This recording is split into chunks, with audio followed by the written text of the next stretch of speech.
नागपुरात वाहन चोरांवर गुन्हे शाखेचा मोठा प्रहार. तहसील पोलीस ठाण्याच्या हद्दीतील वाहन चोरीचा गुन्हा अवघ्या काही दिवसात उघडकीस आणण्यात आला आहे. गुन्हे शाखेच्या युनिट क्रमांक 3 ने आरोपीला ताब्यात घेत चोरीस गेलेली ऍक्टिवा जप्त केली असून गुंजन उर्फ चिंटू विश्वजित खोमणे व 28 वर्ष राहणार गांजाखेत, ज्योतिनगर, खदान याला ताब्यात घेण्यात आले. पोलीस स्टेशन तहसील हद्दीत पेट्रोलिंग करत असताना एक इसम संशयितरित्या दिसून आला.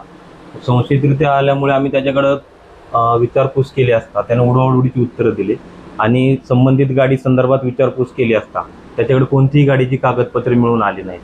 मग त्यावरून आम्ही नाकाबंदी ॲप आहे त्यावरून माहिती घेतली तर ती गाडी चोरीची असल्याचे समजले. त्या इसमात संशयितरित्या असल्यामुळे ताब्यात घेऊन पुढील कारवाईसाठी घेऊन आलो आणि नमूद मुद्देमाल जप्त केला. आरोपीचे नाव आहे गुंजन उर्फ चिंटू विश्वजित खोमणे, वय 28 वर्ष, गांजाखेत, ज्योतिनगर, खदान तहसीलमध्ये राहतो.